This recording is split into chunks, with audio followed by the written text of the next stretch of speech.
राम राम भाई, सभी भाइयों को स्वागत है आपका मेरे यूट्यूब चैनल पर। तो आज हम देखेंगे आरआरबी ग्रुप डी साइंस का एक बहुत इम्पोर्टेंट टॉपिक जिसका नाम है हीटिंग अफेक्ट ऑफ करंट। तो हम स्टार्ट करते हैं।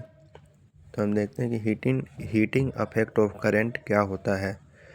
When an electric current is passed through a high resistance wire like nichrome wire, then wire become very hot and produce heat.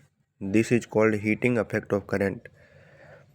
तो इसका मतलब ये होता है कि कोई इलेक्ट्रिक करंट किसी हाई रेजिस्टेंस वायर में से अगर जब पास होता है, जैसे कि नाइक्रोम वायर जो आयरन में होता है, इससे अगर जब हाई रेजिस्टेंस का है ये, अगर इलेक्ट्रिक करंट इससे पास होता है तो वायर जो होता है वो बहुत गर्म हो जाता है और वो हीट प्रोड्यूस करता है। इसी को हम हीटिंग अफेक्ट ऑफ करंट कहते हैं।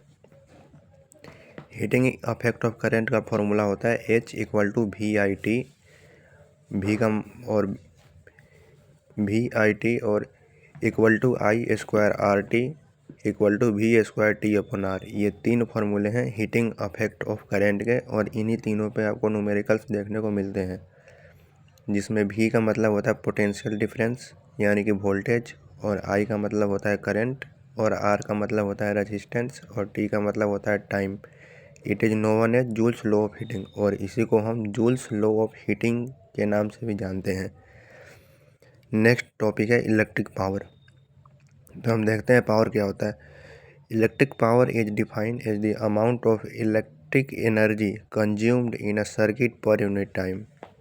This is called electric power. Electric power का मतलब होता है कि कितनी एनर्जी जो है वो पर यूनिट टाइम में कंज्यूम की गई है, उसी को हम इलेक्ट्रिक पावर कहते हैं।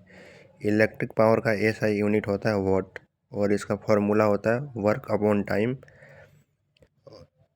=W/T। पावर को अगर जब V एंड I के रिस्पेक्ट में देखें तो उसका फॉर्मूला होता है P=VI। अगर हम इसको I और R के रिस्पेक्ट में देखें तो इसका फॉर्मूला होता है P=I²R। I मतलब करंट, R मतलब रेजिस्टेंस।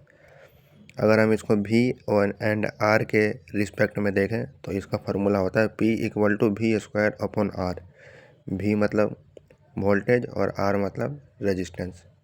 तो ये 3-4 फार्मूले जो है पावर के, इन्हीं में से आपको न्यूमेरिकल्स आरआरबी ग्रुप डी के पेपर में देखने को मिलेगा। नेक्स्ट टॉपिक है आपका इलेक्ट्रिक फ्यूज। तो हम देखते हैं कि इलेक्ट्रिक फ्यूज किसे कहते हैं। Electric fuse is used as safety device in household circuit. Electric fuse जो होता है ये एक प्रकार का सेफ्टी डिवाइस है जो घरों में लगे रहता है। ये हाई रेजिस्टेंस का होता है और इसका मेल्टिंग पॉइंट लो होता है। तो ये पेपर में आपसे सवाल पूछ सकता है कि इसका मेल्टिंग पॉइंट लो क्यों होता है।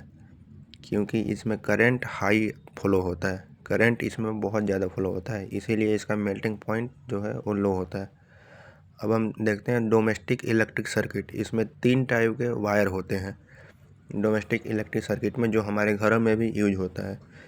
जैसे कि पहला वायर है लीव वायर।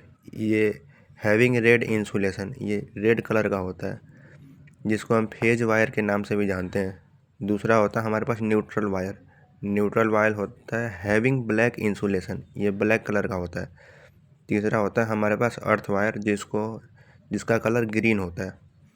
और लीव वायर और न्यूट्रल वायर अगर जब कांटेक्ट में आते हैं तभी शॉर्ट सर्किट हो जाता है, जो कि आगे आपको लिखा हुआ नज़र आ रहा है कि if the live wire and neutral wire come in contact either directly or by conducting wire, then the situation is called short circuiting।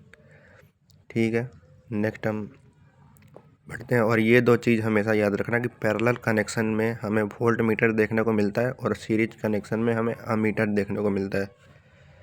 और सबसे बेस्ट कंडक्टर ऑफ इलेक्ट्रिसिटी है सिल्वर। तो ठीक है भाई, अगर आपको वीडियो अच्छी लगे तो वीडियो को लाइक करना, सब्सक्राइब करना, और इसमें से पक्का आपको पेपर में 2 से 3 मार्क्स का देखने को ज़रूर मिलेगा क्वेश्चन।